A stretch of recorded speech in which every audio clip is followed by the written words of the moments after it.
刘德昭，皇上宣你觐见，请吧。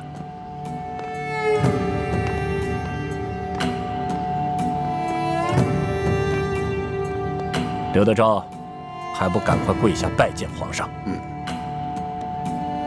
山西巡抚刘德昭，叩见皇上。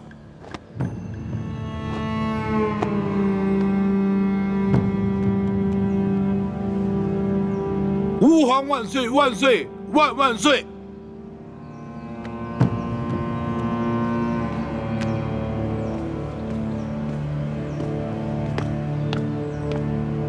刘大人，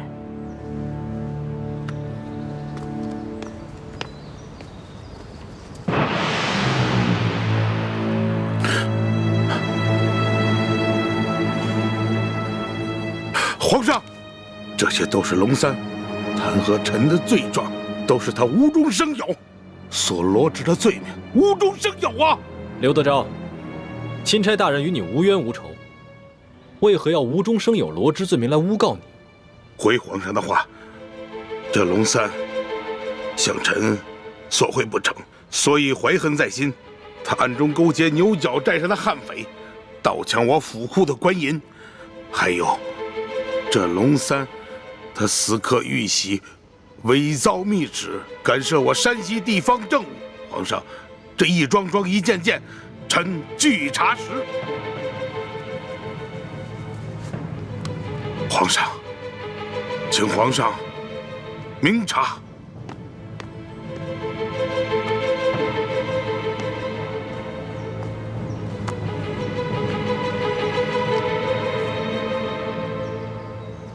刘德昭，臣在。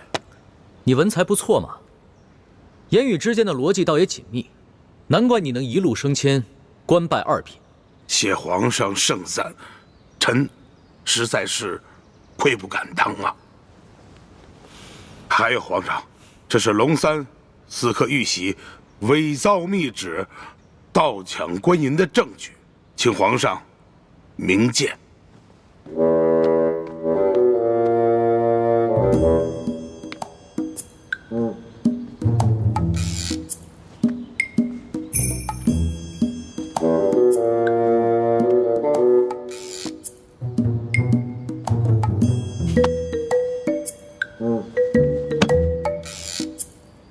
没错，这个玉玺和密旨都是假的。皇上，除了这些物证以外，臣还有人证。此人证乃是山西总兵书监大人府上的管家，他可以作证。这龙三在借住书府期间，曾经率领手下敲砖改办，勾结山匪盗抢官府库银。如果皇上想亲自预审此案的话，可召此人进宫质询，此案可立百于天下。不必了，这儿有3个人证，个个都比你那个书府的管家重要。他们每一个都能证明这龙三假传圣旨，伪造玉玺，乔装改扮盗抢官银，甚至还谋害朝廷命官，杀了你手下一员姓杨的参将。吾皇圣明啊！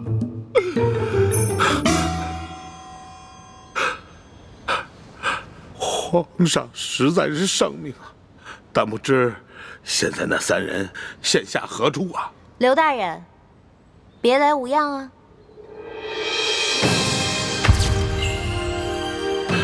皇上，此女子乃是龙三的贴身丫鬟呀！刘德昭，我也是证人之一，你可还记得我？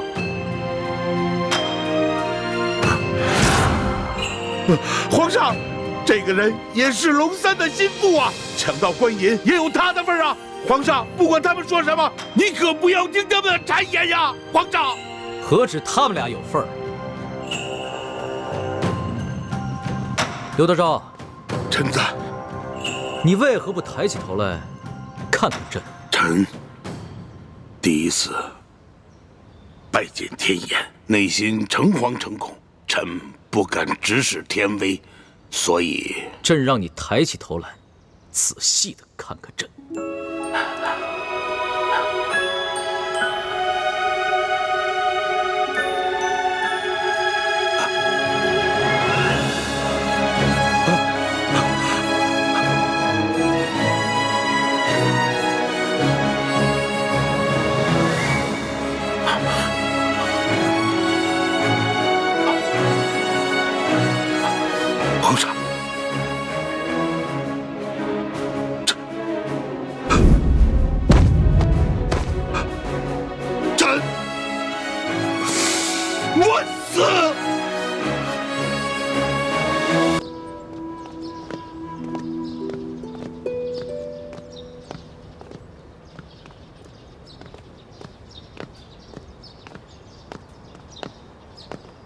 李公公啊，啊，皇上在吗？索大人啊，皇上跟史淑姑娘去了永乐斋，要过一阵子才回来。索大人，稍候一下。那我就在这儿候着吧。好。这甘国泰的案子结了，我得向皇上汇报一下案情啊。跑什么呢？啊，急急火火的。刑部有人带话，说这刘德昭死活不肯认罪，还说什么哭着喊着要见你。见我？对。糟了，难不成是他给我行贿了2万两银票，这会儿要举报我？不行，我得去封了他的口。你去告诉刘德昭，让他别着急，跟他说，等我见完皇上就去见他。是，义父。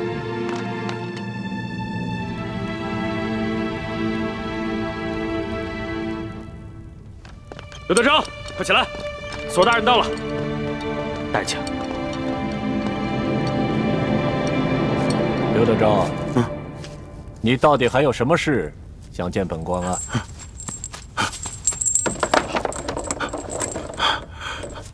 索大人，罪囚有要事相禀报。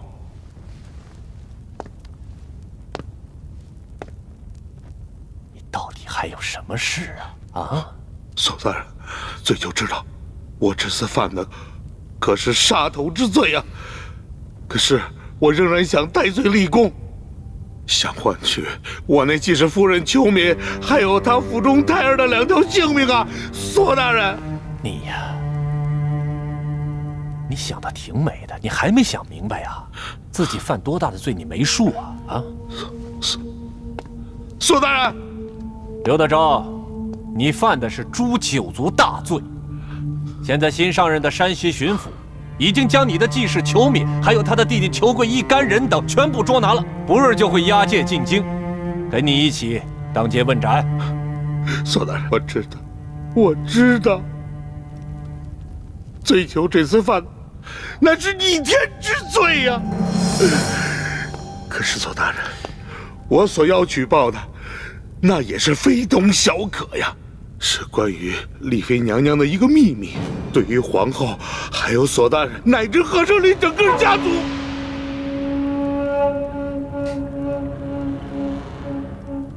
你们都先出去，我要和他聊聊。这。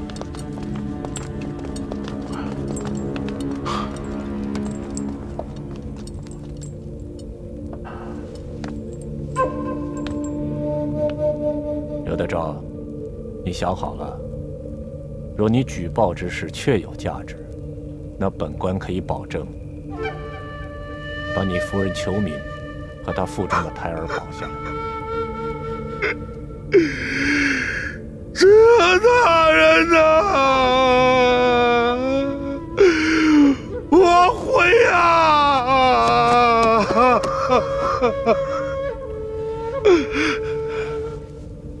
说来我听听，什么重要的事？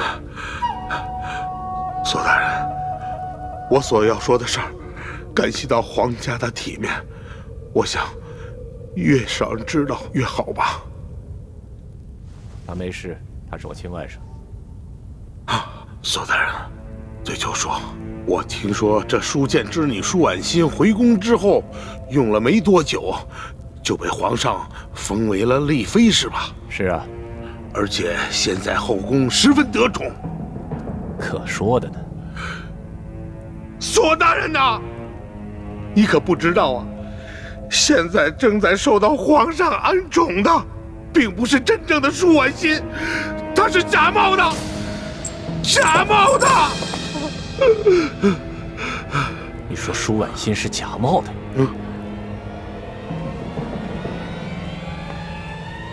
这个丽妃娘娘是个假丽妃。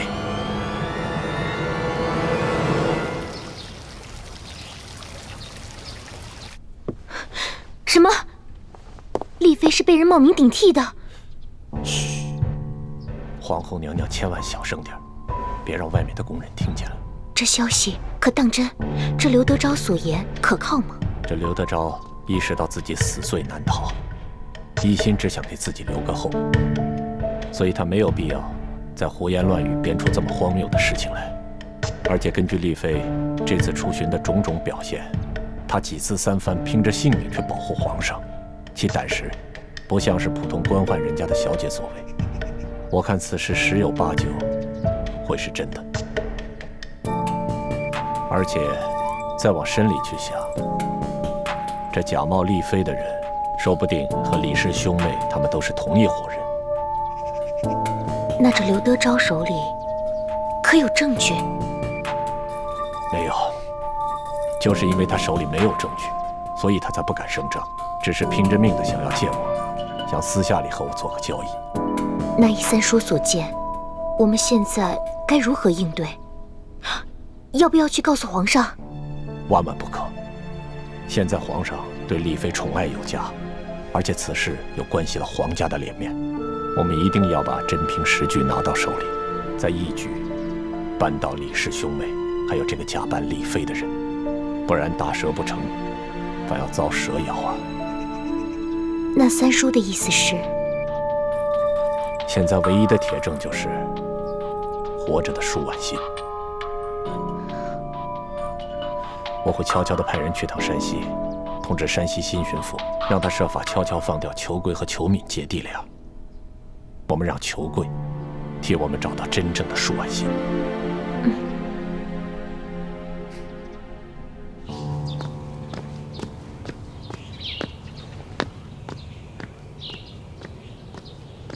拿菜。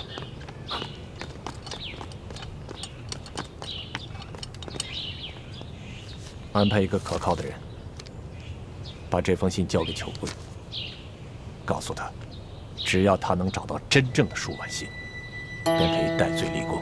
不仅他和他姐姐的命可以保住，就连刘德昭都可以罪减一等，保住性命。您放心，这事儿就包在我身上。去吧。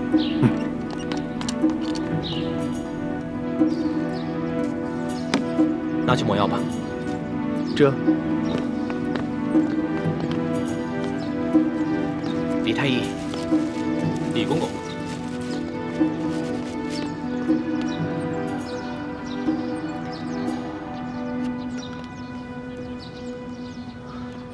叔父的意思是，纳赛和索额图又在想办法暗算我和易欢。索额图昨天在御书房门前候着，准备向皇上汇报顺天府尹甘国泰一案。突然刑部派人来找他，说是刘德昭坚持要见索额图，说有重要的事情要汇报。索额图去了天牢以后，他就跟纳赛在旁边咬耳朵，估计没什么好事，搞不好啊跟你们兄妹有关。我知道了，多谢叔父提醒。你小心点。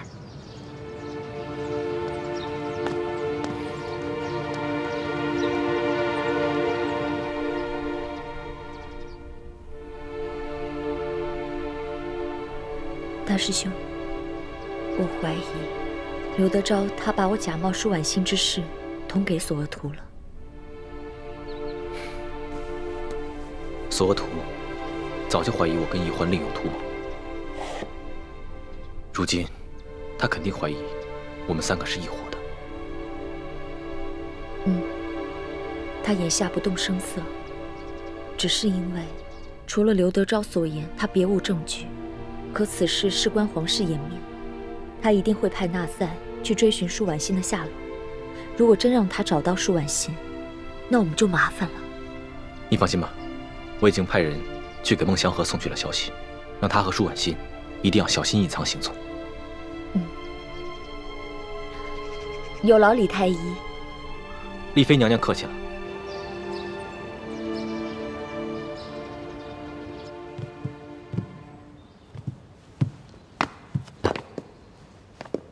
皇上，这些就是吴应奇从云南押送进京的永历帝遗物。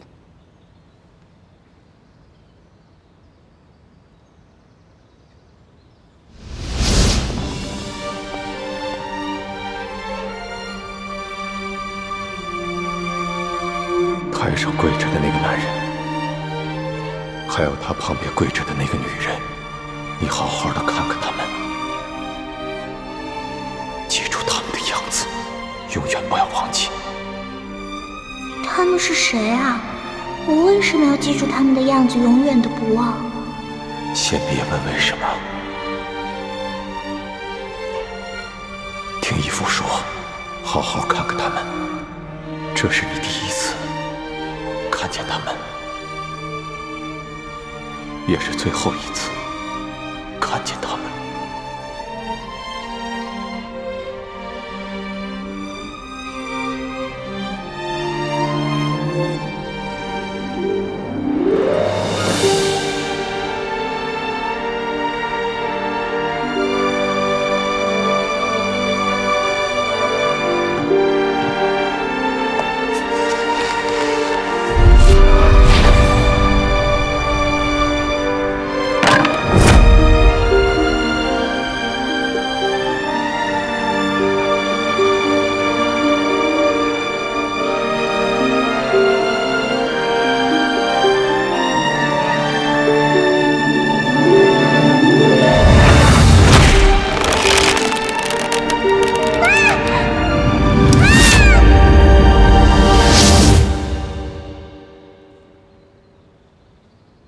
老大，想什么呢？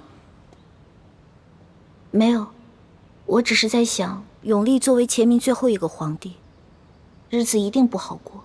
他在被平西王绞杀之时，又作何感想呢？还能作何感想？这亡国之君呢，不如丧家之犬。朕看了这些遗物，也很受震动。所以，朕一定要励精图治，造福百姓，绝不重蹈前明的覆辙。龙小弟，我相信你，你一定能做好的。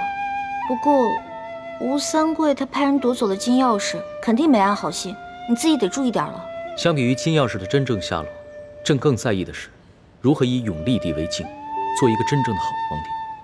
再说了，就算这金钥匙在吴三桂手上，朕也不惧，因为铜匣子在朕的手里，所以他就算凑齐了3把金钥匙，也是没用的。龙小弟，你还不知道你手里的铜匣子其实是假的，也不知道吴三桂抢回去的金钥匙也是假的。真的钥匙已经落在朱哥哥手里了，否则你恐怕会寝食难安的。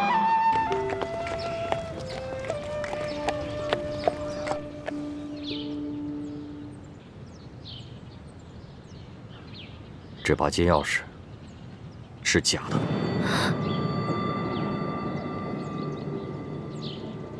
假的？不会吧，大师傅，你再认真看看。我是不会看错的。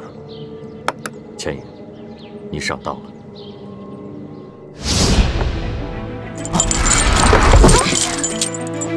那就有劳姑娘了。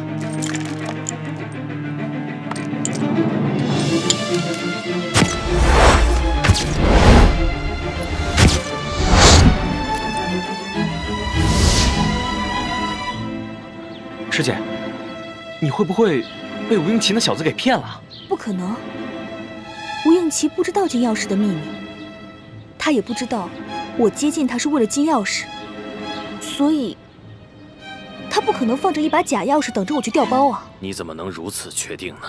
四师傅，吴应奇和他爹吴三桂不同，他是个人品端方、有胆有识的谦谦君子。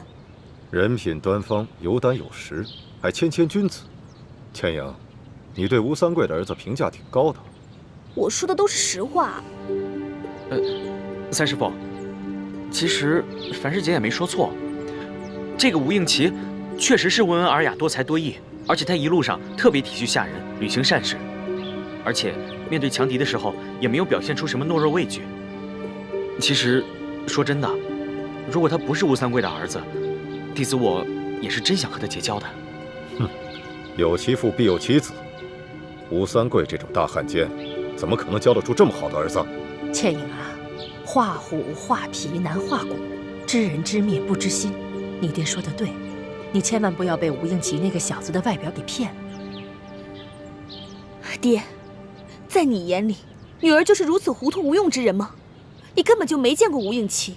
我和叶师弟已经跟他相处整整3个月了，如果换作是易欢的话，你也会这么不相信他的判断吗？倩影，你爹不是这个意思，他只是想提醒你。易欢虽然生性贪玩，不求上进，可是他天资聪颖，绝不会那么容易被敌人的假象给迷惑的。是，易欢什么都比我好，我这个女儿什么都不如易欢。可是爹，你别忘了，我才是你的亲生女儿，易欢的亲爹是大师傅晋王。倩影，师姐，倩影，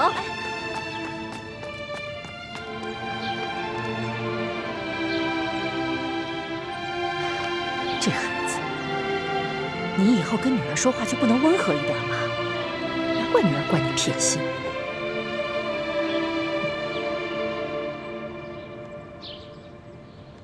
既然倩影和默笙都觉得吴应奇不可能从中做手脚，那只剩下一种可能，那就是吴应奇一开始护送的金钥匙就是一把假的。也就是说，真的金钥匙还在吴三桂的手中。没错，吴三桂在朝廷中也广布眼线，他很可能也从鳌拜那里得到了金钥匙的秘密。所以，当朝廷要他上缴永历帝遗物时，他很可能留了个心，把真的金钥匙留了下来，而让吴应奇护送一把假的金钥匙进京。既然金钥匙是假的，那他又何必把它追回来呢？还铤而走险，把山西总兵舒建给杀了。也许他是怕清廷知道金钥匙被调了包，康熙会追问他的欺君之罪，所以他派杀手假扮盗贼，盗走了那把假的金钥匙。舒建命大，虽然受了重伤，但他没有当场毙命，所以他又派石青红去杀人灭口。但他万没有想到，山西巡抚刘德昭也想杀舒建灭口，还派出了义成。义成撞破了石青红要杀舒建的真相，反而让康熙知道了劫杀舒建的是他吴三桂。四师傅、五师傅说的都很有道理。康熙表面上维护吴三桂，其实心里对他很是猜疑。我觉得这倒是我们的一个绝佳的好机会。太子，如今你跟奕欢还有倾城已经完全取得了康熙的信任，你们接下来的任务就是继续潜伏在紫禁城中，查出鳌拜安插在我们明珠谷的内奸，找到真正的铜匣。好，铜匣是在宫里找到的，也是在宫里被调包的，我们只能继续留在宫里。义父，我会尽最大的努力找出真的铜匣，查出内奸。默笙，吴应奇不是邀请你跟倩影一起去云南吗？真的金钥匙一定还在吴三桂的手中，你就顺势答应他，跟他一块儿去云南。大师傅，你能不能换个人去啊？为什么要换人呢？你跟倩影搭档的不是很好吗？如果现在突然换人的话，难免吴应奇会起疑心的。这个，弟子上次练功的时候不小心走火入魔受了伤，我想在京城多待几日，等养好了伤，再去执行任务。走火入魔？来，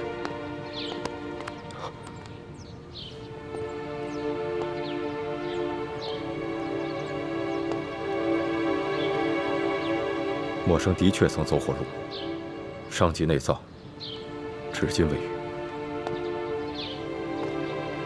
而且默笙的肝气郁结，脏腑之中有一股抑郁之气。默笙，你到底有什么心事？为什么好端端的练功时会走火入魔呢？弟子只是不小心受的伤，并无大碍的。来，默笙，让爹看看。来。你干嘛打孩子呀？爹，三师傅都说了我已经走火入魔受了伤，你为什么还要打我？给我闭嘴！你怎么想的我不清楚吗？你必须跟倩影去云南啊！想借机在京城待着，门都没有。四师傅，叶师弟内伤未愈，想要留在京城也是情有可原的。太子，你别替他求情，他心里藏着大逆不道的心思，我要把他打醒。明章，四师傅，叶师弟的心病我知道，这是我们师兄弟之间的事情，就交给我们自己解决吧。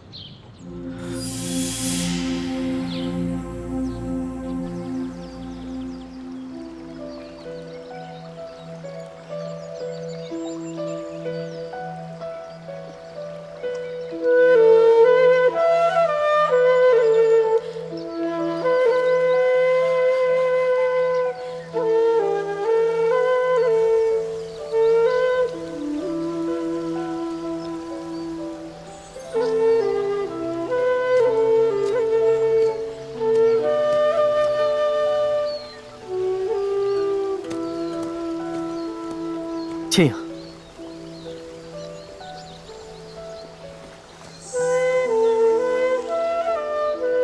倩影，你怎么了？没什么，只是沙子迷了眼睛。这湖边哪来的沙子呀？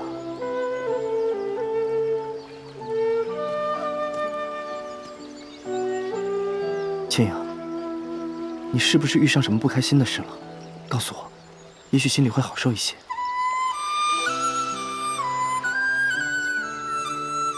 真的没有。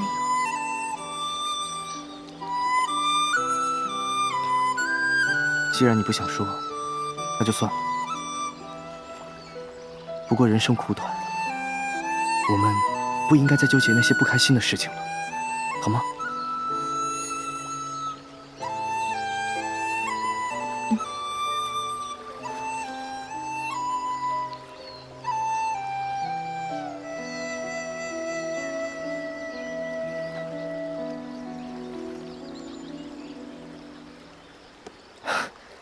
给。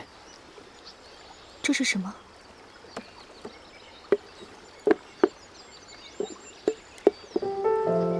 哇，好漂亮的金面具啊！不过，这实在是太贵重了，倩影不敢收。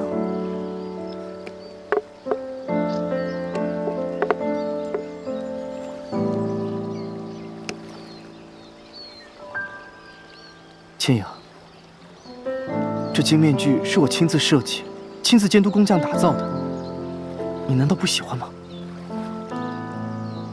喜欢，可倩影真的不能收。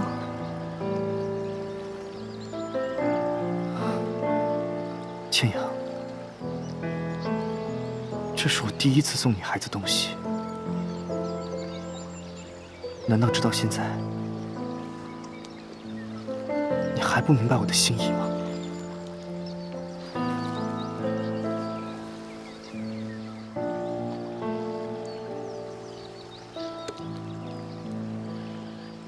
倩影只是卑微平凡的女子，承受不起公子如此的厚爱。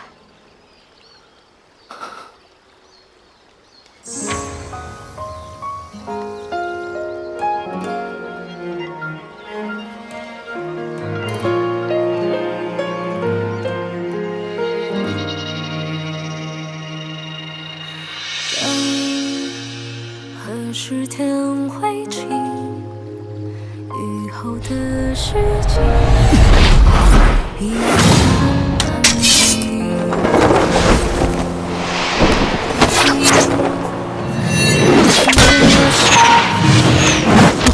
在思念湖畔，回想起你。我在黑夜等你的黎明，我在这里，你在哪里？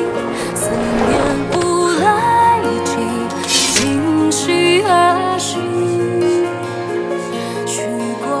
这金面具，我为你一人打造，你若不收它，它还有何意义？这么美的金面具，丢了实在是可惜。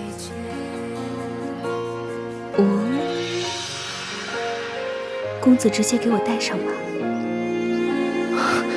好。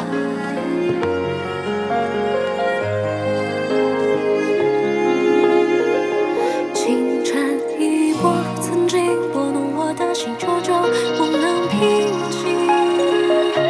梦何时才会清醒？醒来之后，只想看你的眼睛。我在黑夜等你的黎明，我在这里，你在哪里？思念不来及，今夕何夕？许过的愿还留在天边，心里的白发又平添。过一天一年，何时再见？过一天一年，何时再见？叶师弟，来。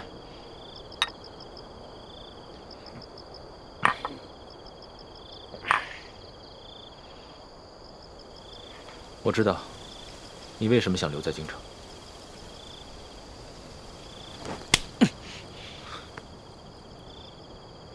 对不起啊，大师兄，我控制不了我自己。我和易欢从小就定了亲，我又是大明的太子，朱明联盟的核心，于公于私，你都没办法跟我抢易欢，所以你只能把你对他的感情埋在心里，以致一语成疾。大师兄，你放心，这只是我的一个心病。等将来有一天，你和易欢成了亲，有了孩子，我也许慢慢就放下了，绝对不会打扰你们的。我相信。其实你比我还大1岁呢，只不过因为我的身份特殊，所以师父们让你们尊称我一声大师兄。我相信你比我更知道分寸。大师兄，在我的心里，兄弟之情一定比儿女私情更重。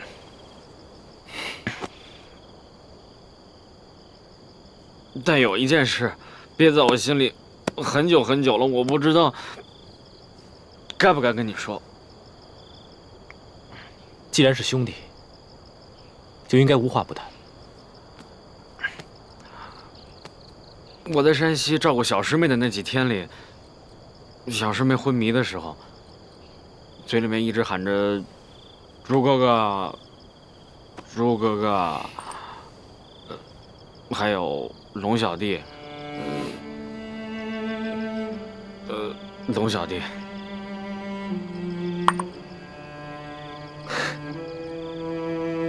他自然是挂念我的。至于那个康熙，不过是随口叫几声吧。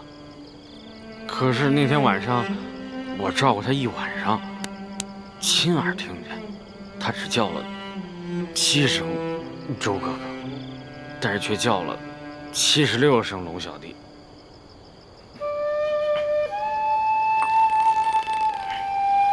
大师兄，你要是继续把易欢留在康熙身边，那他的心早晚有一天可就不是你的了。你还是赶紧把他撤回来。我撤不了，童霞还没有找到，鳌拜埋伏在明珠谷的内奸，也没有查出来。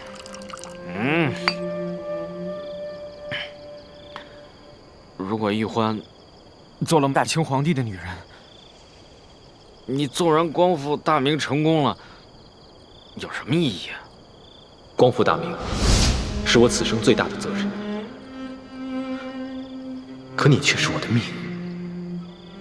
如果没有了你，那我做什么都没有意义。我要是你，我才不要这万里江山呢！我就想牵着小师妹的手，找一个像明珠谷一样的世外桃源。我天天变着法子的想怎么给她做好吃的，生一堆孩子，逍遥快活，一生岂不美满？叶师弟，我如果是你，我也宁愿不要江山要美人。但是，我姓朱，是大明最后一个太子，我不可以。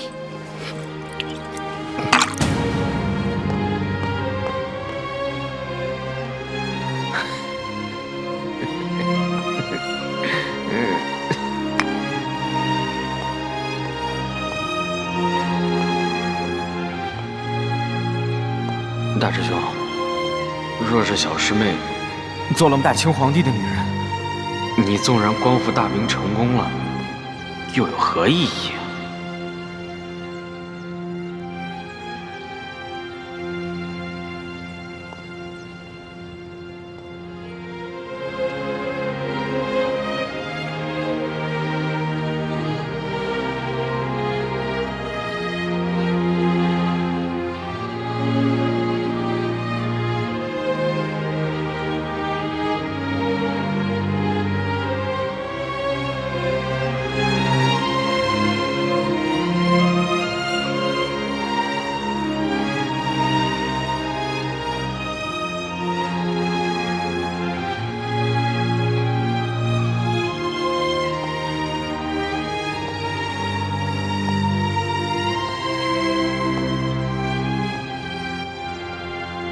你们都退下吧。是。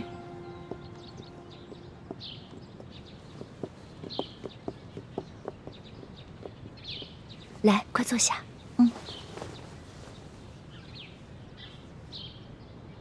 小师妹，你有没有去看大师兄啊？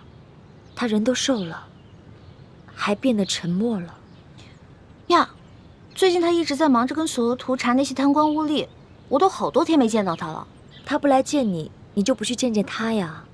我倒是最近在夜里悄悄地见了他，他人瘦了，都忧郁了。是吗？那是我疏忽了。我一直觉得朱哥哥成熟稳重，无所不能，遇到什么事情都能解决，他也会很好的照顾自己。你呀，不是疏忽了，是你的心不在他身上罢了。现在你的心思都在你的龙小弟身上，忘了你的朱哥哥了吧？没有，雪姐姐，我心里是有朱哥哥的。我知道你心里有朱哥哥，只是朱哥哥和龙小弟的位子不一样，对不对？虽然你不敢承认，也不敢说出口，但是你的心思啊，我最了解。虽然你从小和大师兄定了亲，可在你的心里一直把他当成哥哥看待，没有男女之情。我说的对吗？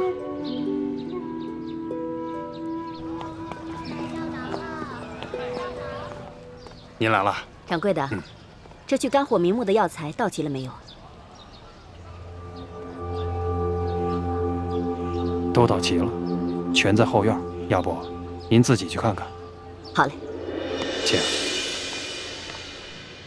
雪姐姐，其实我之前一直不明白我对朱哥哥到底是什么感情，我是最近才想清楚的。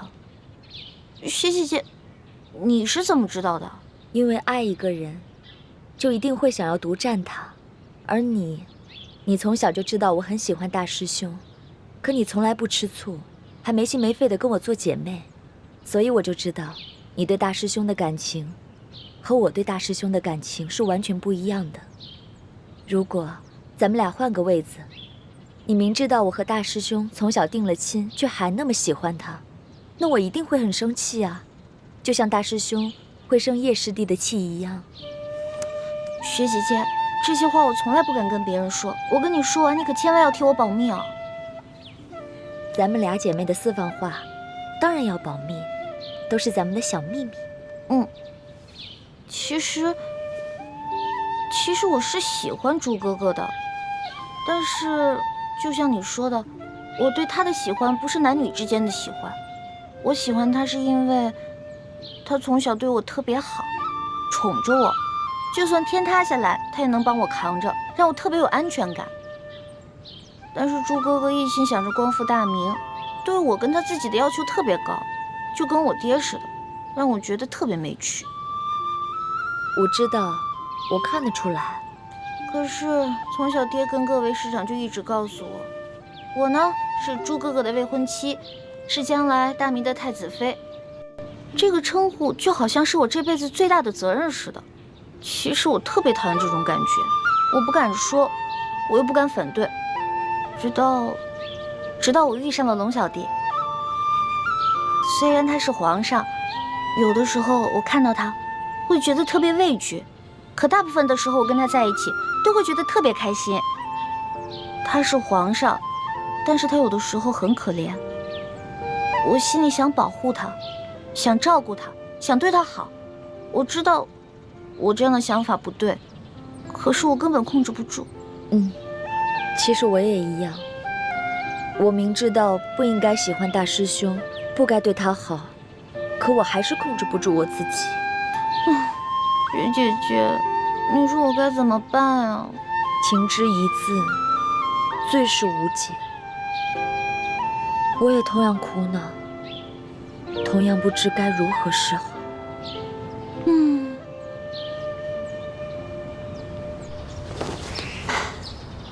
我刚刚收到牛角寨的飞鸽传书，上面说，刘德昭的继室夫人裘敏以及裘敏的弟弟裘贵，不知怎么的就从牢房里面逃出来，而且裘贵取出了暗藏的金银财宝，画了孟祥和和舒婉欣的画像，在江湖上放话，谁要是找出这2人，就重金酬谢。此事太子已经跟我说过，这都是索额图在背后安排的。这江湖上的3教9流，贪图重赏，必定会纷纷出动，寻找孟祥和跟舒婉心。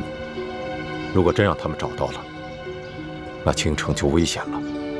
岂止是青城有危险，恐怕这太子和易欢就都暴露了。那为今之计，只有派人先杀了裘贵，以绝后患。我去吧。裘贵跟他那些手下，在我眼里就是小菜一碟。姐姐的武功的确很高，天下无敌。但是姐姐，你不熟悉山西那边的情况，而且你不认识裘贵，所以还是我去吧。好，那就有劳雪衣居士，你辛苦一趟。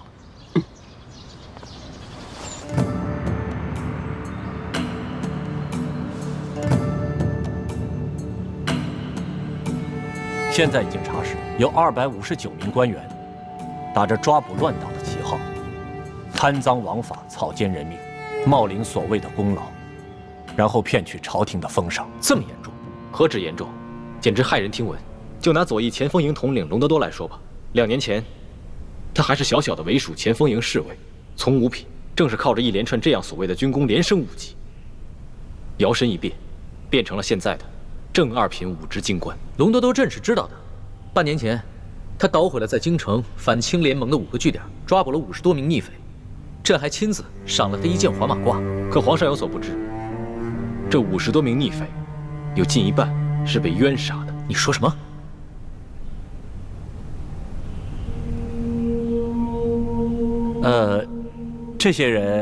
这些被冤杀的人，都是些遭受了旱灾、水涝的一些逃难的灾民，还有一些是在当地被地方的官员逼得进京城告御状的一些老百姓。既然这些人是被冤枉的，朝廷也派出了监斩的人，为什么他们不喊冤呢？隆德多为了坐实所谓的军功，在这些死囚上刑场前，都给他们灌下了哑药，让他们有冤难诉。真该死！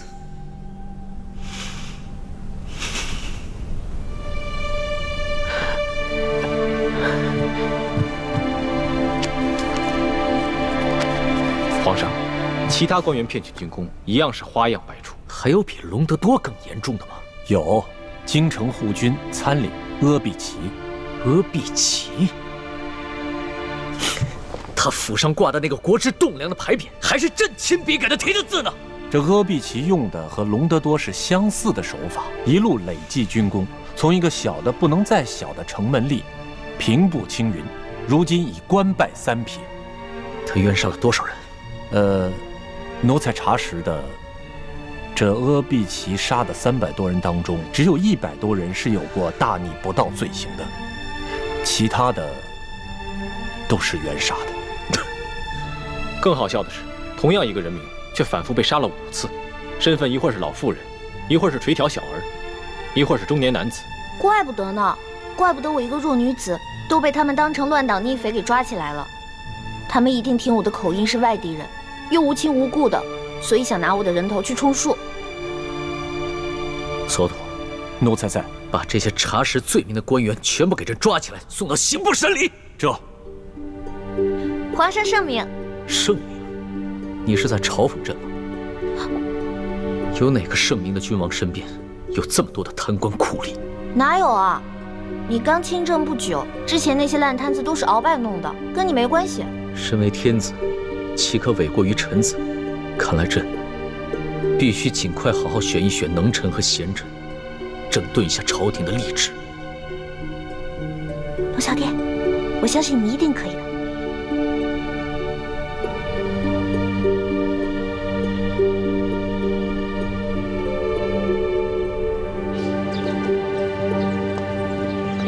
朱哥哥，你都瘦了，下巴都尖了。你呀，总算知道关心我了。其实是雪姐姐先发现的。朱哥哥，我总是习惯了你对我的呵护，却很少主动关心你。小丫头，干嘛跟我说这些？我知道你现在心里一定很难受。其实我也不好受。可是我也不知道为什么，我也不知道自己该怎么办才好。欢梅，你别说了，我明白你的心，我不怨你，我只恨我自己无能。朱哥哥，你千万别这样说，你越这样说，我心里越内疚。欢梅，我们从小青梅竹马一起长大，我们对彼此都太熟悉了。这对于我们的感情来说，既是好事，也是坏事。而康熙对你来说，就是一个琢磨不定的诱惑，所以你对他充满了幻想。欢梅，要不要跟我打个赌？什么赌？赌康熙能不能说到做到？我赌他不能。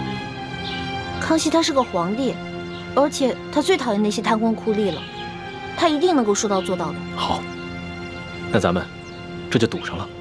赌注是什么？100两银子还是1000两银子？我不跟你赌钱，我赌你的心。如果你输了，我相信你对康熙的幻想也就破灭了，你也不会再被他所迷惑。到时候，你乖乖跟我一起光复大明，做我未来的太子妃。那如果你输了呢？如果我输了，那连我也会对康熙服气。到时候，无论你做什么，我也认了。嗯，好。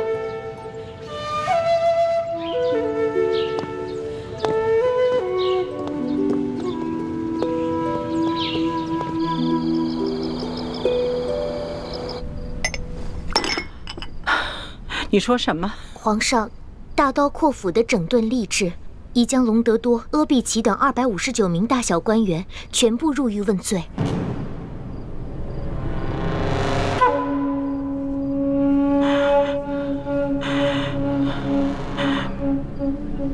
不可以，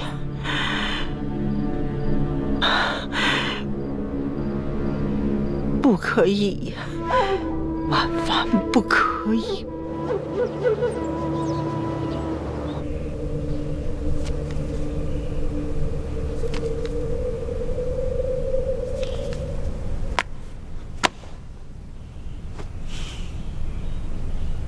索图，奴才在。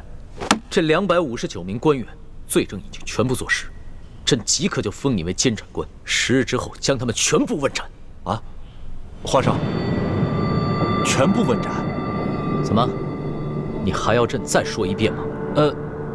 不用，皇上，奴才听明白了。奴才这几天偶感风寒，一直咳嗽不停，浑身发冷，然后还不停地冒汗，一直在咳嗽。奴才一直在坚持着办差，可是到了今天，为师觉得有点撑不住了。奴才想请皇上开恩，可不可以拖延几日让奴才办差，或者另外再派一个人去监斩？索图啊，你这病的可真是时候啊！真的，真有点撑不住了。行了，你回府养病去吧。奴才谢皇上恩典，奴才告退。老滑头！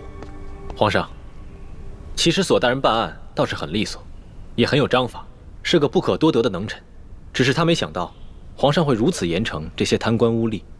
若是让他监斩的话，就相当于让他得罪了大半个朝廷。又想在朕的面前捞功劳，又不想得罪别人。是，只怕眼下这监斩官的人选是不好定了。毕竟谁也不想一下子站到大半个朝廷的对立面。臣倒是无牵无挂，但臣是个汉臣，名义上又只是一名太医。皇上让我在暗中协助索大人办案，这倒是可以。若是在明面上对臣委以重任，只怕不太好。朕明白，你不是怕事，你是愿意为朕效力的，但是朕也不能将你推到火堆上去烤。多谢皇上体恤。只是，眼下这监斩官，怕是无人敢胜任了。罢了，那朕就亲自监斩，狠狠杀一杀这朝中的歪风。龙小弟，你太厉害了，我支持你。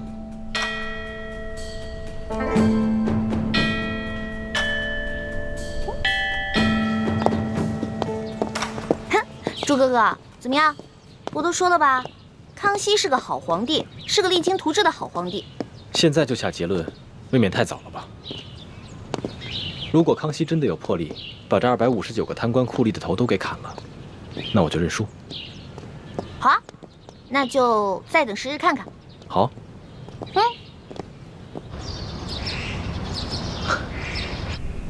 皇祖母，近来身子可好啊？老太婆倒挺好，可是哀家怎么听说这些日子皇上从来没睡过一个囫囵个儿的觉了？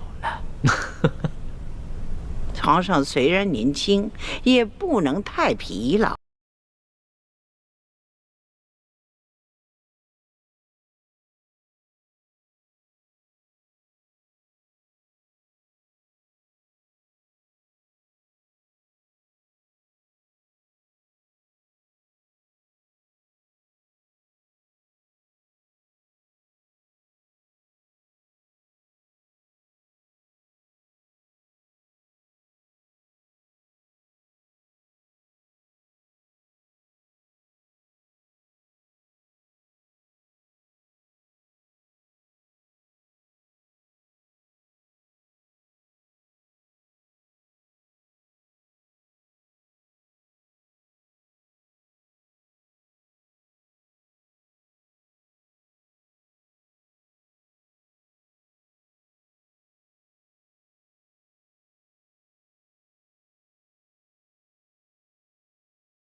这个啊，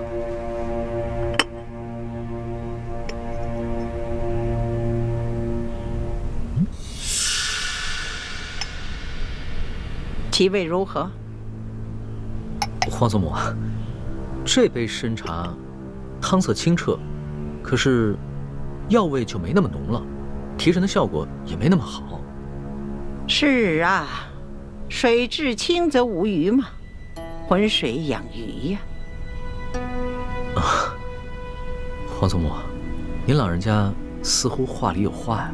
是啊，哀家是有话要跟皇上说。听说皇上一怒之下，将259个大小官都拿下问斩了。啊，是，皇祖母，这些人啊，贪赃枉法、草菅人命，都死有余辜。他们的所作所为啊，哀家也知晓。皇上要砍他们的脑袋，也是不为过。甚至有些人，你可以株连他9族，以儆效尤啊。皇祖母，其实呢，孙儿一次性要砍这么多贪官的脑袋，孙儿的心里啊也是有些不安的。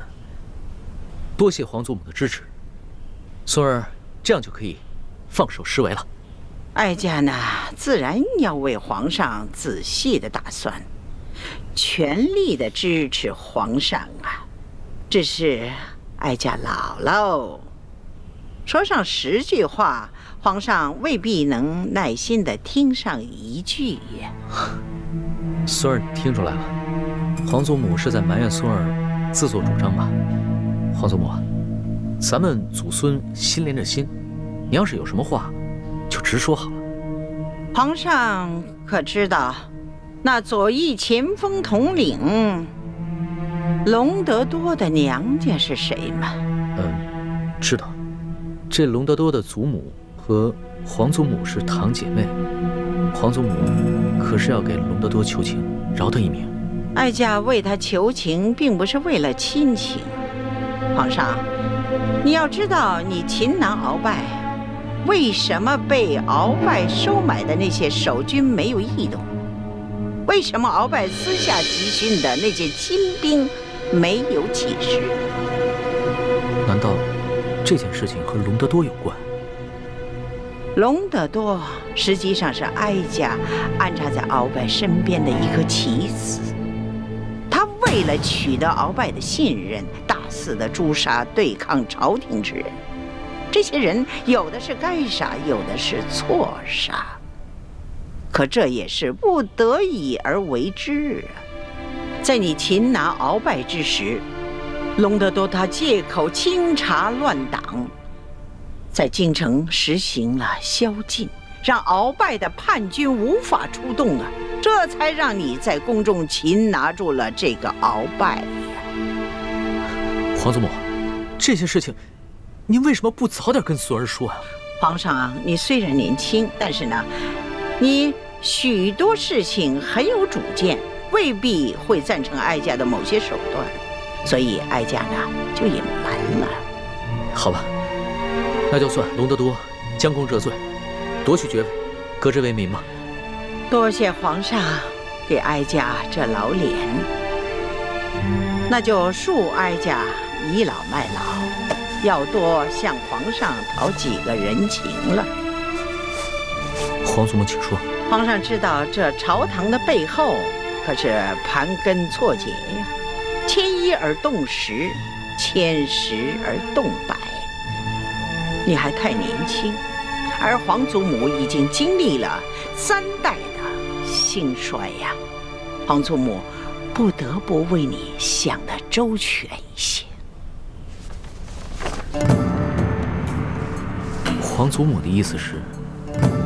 这上头的人都是跟皇上和大清江山有千丝万缕的关系的人，望皇上处理他们时，需多多的酌情考虑。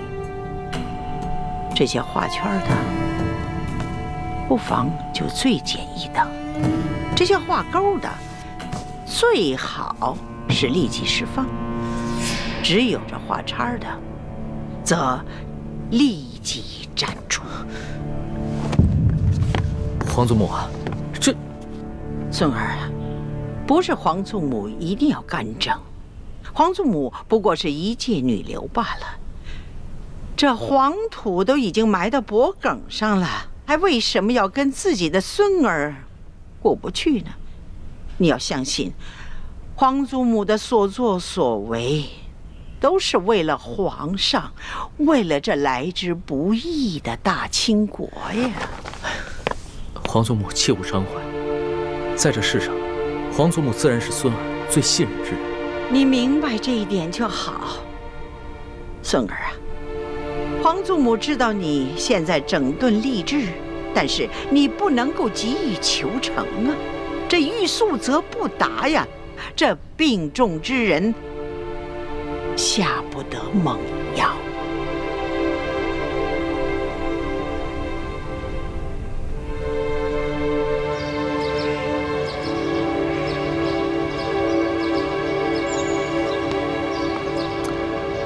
朱哥哥，咱们等了好几天了，也没见那个内奸露面。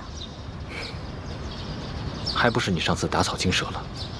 你呀，总是不听我话。我们先回宫吧，估计不会来了。哎，我还不想回宫呢。那你想去哪儿？我想吃串冰糖葫芦。你呀，就是一只馋猫。走吧。嗯。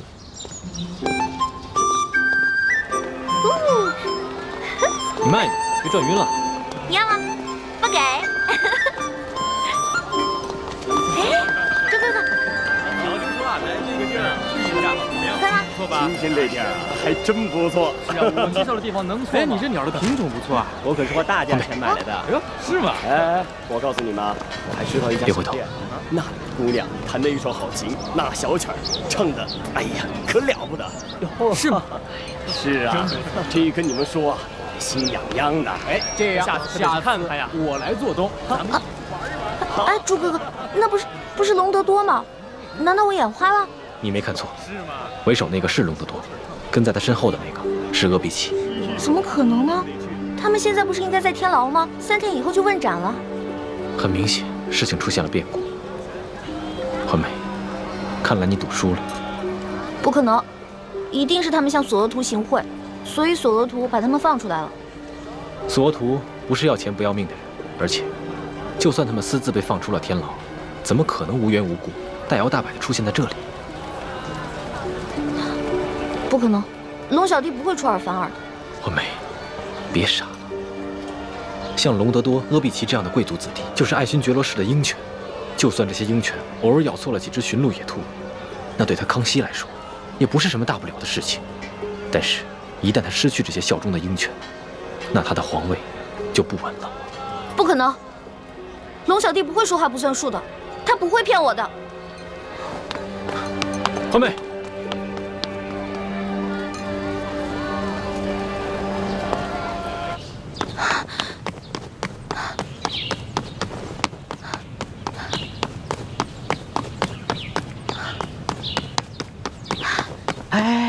世叔姑娘，皇上吩咐过了，谁都不见。不行，我有重要的事情问皇上。哎，龙小弟，世叔姑娘，您轻一点，皇上睡着了，别惊扰了圣驾。哎，世叔姑娘，小声点儿。龙小弟，皇上根本不是睡着了，他是喝醉了。啊？皇上喝醉了？哎呦，老奴该死！老奴该死啊！到底是怎么回事啊？我也不知道啊。这皇上一早啊就写了一道圣旨，交给了索额图索大人，然后就把我们都赶出去了，说是要一个人静一静。我知道了，这儿交给我吧，你去给皇上端一碗醒酒汤来。好，好，好。哎呦，这皇上要真伤了龙体，我这罪过可就大了。哎呀，龙小弟，龙小弟，醒醒！老大，你来了，陪朕喝2杯。别喝了，你这以前不酗酒的，现在怎么了？什么都别问了，陪朕喝2杯吧。不许再喝了！看着我，我问你，阿比奇、隆德多是不是你下旨放他们的？你是皇上啊，你怎么能出尔反尔呢？天子的话，金口玉言，一言九鼎的。是啊，朕是皇上，应该金口玉言，一言九鼎的。你太让我失望了，老大。朕对自己也很失望。朕以为朕亲政了，就可以钱纲独断了，没想到。而且我就不明白了，你是皇上啊，你想做什么就做什么。而且你要杀的都是那些死有余辜的贪官污吏，既不违反大清律例，又顺应民心啊！老大，当皇上哪有那么简单啊？朕现在心里好难受，让朕抱一抱好不好？让朕抱抱。说话不算数，我再也不想理你了。哎，老大，老大，哎，起来。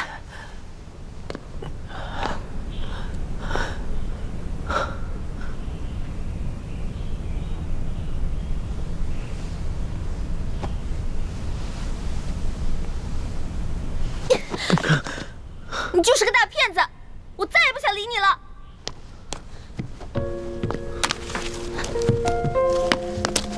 你还记得这把扇子吗？还记得上面的字吗？你曾经说过，你不会让你的耳朵变成摆设。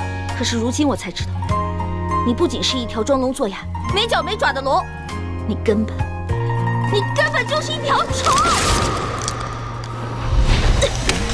是一座红尘的城墙，煎熬过你给的苍茫，用半世的真换一世的伤，奈何不了无言过往。如果真心总喜欢流浪，谁会陪我遥望夕阳？用痴心的苦换天真的想，思念比毒药更传唱。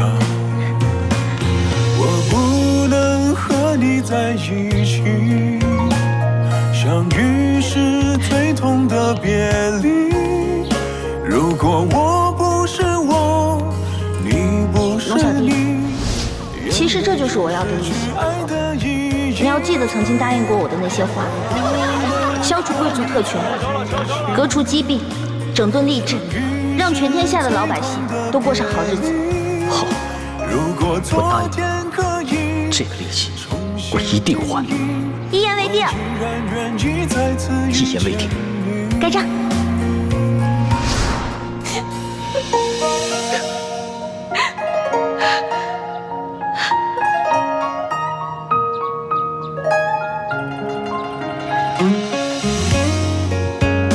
龙小弟，我这个老大可能要先行一步了。别说胡话，咱们两个是拜过把子的，说好了有难同当，同生共死的，所以为了我，一定要撑下去。龙小弟，我也好想陪你回京城啊！放心吧，我还想去收那些你欠我的利息。放心吧，人不死，账不来，一定要好好撑着。要是你不在，我来账了怎么办？你不会来账，因为你是一个好王。我之前说过，你是天底下最不该爱的人。可是我现在收回这句话，你真的很好。谢谢，谢谢你，老大。谢谢，所以一定要撑住。相遇是最痛的别离。如果我不是我，你不是你，眼泪就失去爱的意义。我不能和你在一起。康熙他骗了我，康熙他骗了我。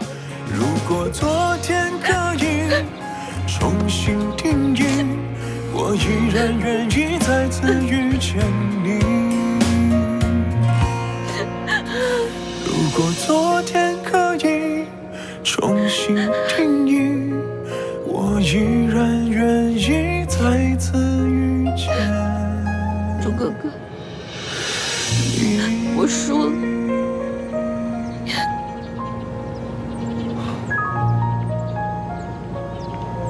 别难过了。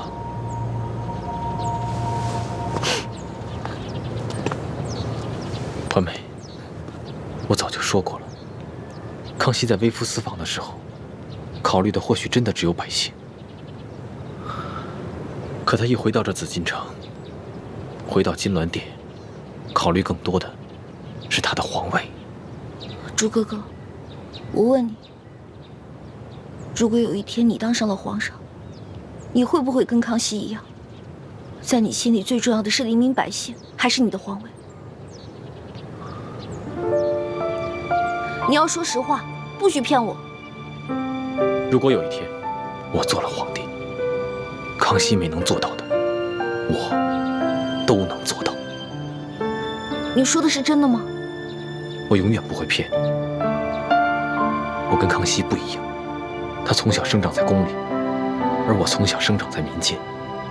我对老百姓的感情和他对老百姓的感情是不一样的。我远比他了解民间的疾苦，朝廷的积弊。环美，如果有一天我骗了你，就让我天打雷劈，不得好死。我不用你发这些毒誓，我相信你，朱哥哥。最起码你没骗过我，不像康熙那样。我现在终于知道为什么师父跟爹要光复大明，扶你登基了。环美，你终于想明白了。我想明白了，而且通过这次山西微服私访，我也看明白了很多以前没有看明白的事情。像我们以前那样小打小闹，这里诛杀一个恶霸，那里铲除一个贪官，不过是图一时的快意恩仇，根本没有办法把老百姓从水深火热当中解救出来。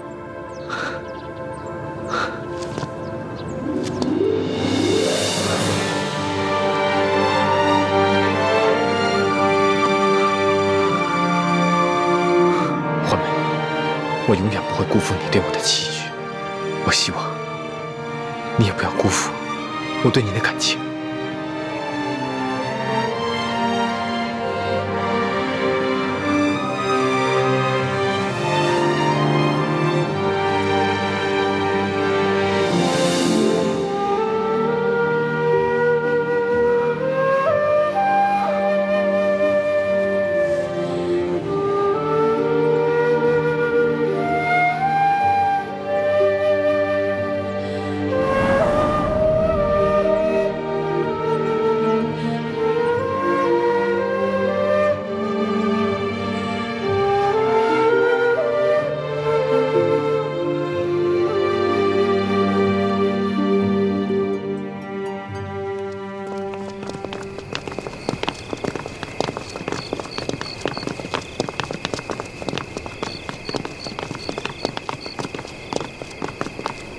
皇上吉祥。凭什么？是。一欢呢？回皇上，诗书姑娘已经安歇了。你们先退下吧。是。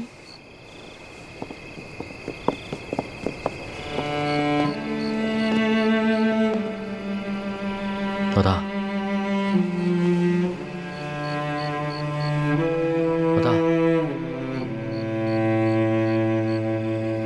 老大，朕知道你还没有安心，朕想跟你说会儿话。老大，皇上，您还是先回去吧。诗书姑娘，她是小孩子脾气，您越是上赶着跟她解释，她就越是听不进去。您先放下几天。过几天自然就好了。只怕这次事情非比寻常，他跟朕不是一般的知己。皇上您放心，奴才跟李太医会好好劝劝他，相信他会明白的。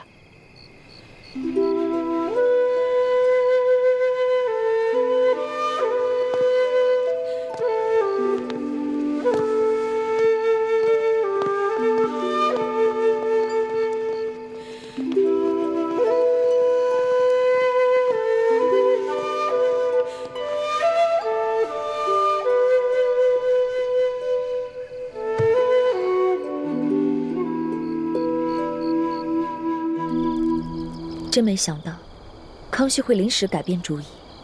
这样一来，你打算借机挑起清廷内乱的计划，怕是落空了。虽然计划落空，但环美及时醒悟了，也算是意外之喜。啊，那就恭喜大师兄了。这样一来，小师妹就能收回对康熙的心思，一心一意地对待你了。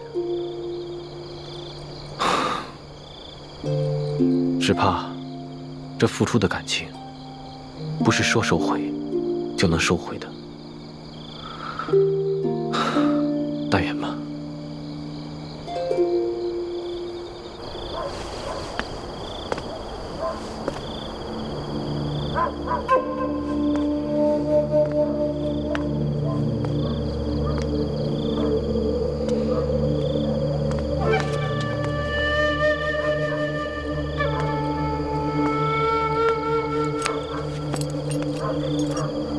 师弟，怎么什么动静都没有啊？不知道，不过应该快了吧？吴应奇最近几天每天都会在这个时候演出。吴应奇的大哥吴应雄是建宁公主的额驸，他们平西王府在京城也有很多的亲友故旧，所以吴应奇应该会有很多的应酬。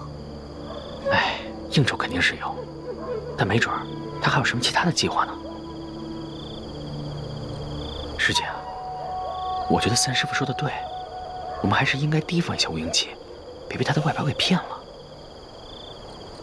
你别提我爹了，我爹根本就没把我当成他的亲生女儿，他只喜欢一欢一个人。哎，你可千万别这么说你爹啊！三师傅其实很疼你的。你还记得上次你赌气出走，三师傅在门口眼巴巴地等了你一晚上。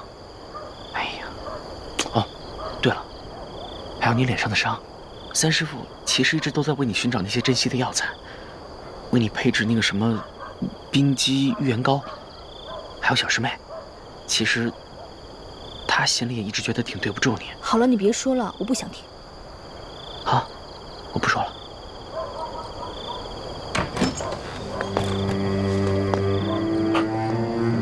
二公子，哎，师姐，无影旗出来了。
这客栈到底是要做什么？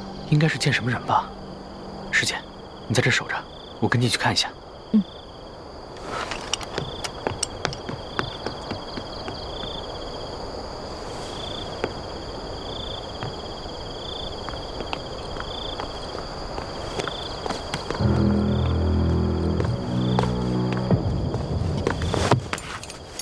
上！快跟上他们！师弟别急，只有石青红在马车上，吴影琪应该还在客栈里。哎，师姐，你看走眼了，那个驾马车的根本就不是石青红，而是吴应琪。他们刚刚在客栈里互相换了装束。难怪石青红今天一直带着竹笠，我这居高临下的看不清他的脸。原来他们在玩障眼法。吴应琪如此小心谨慎，只能说明一点，他在干的肯定是一个见不得人的事儿，说不定真的跟金钥匙有关。走。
好像是在等什么人。这么晚了，他肯定不是一个人来这里看风景的，必定是在等什么人。师弟，你看，湖中间有一艘大船。想不到吴应琪行事竟然如此小心谨慎，居然将与人约见的地点定在了湖中心的大船上。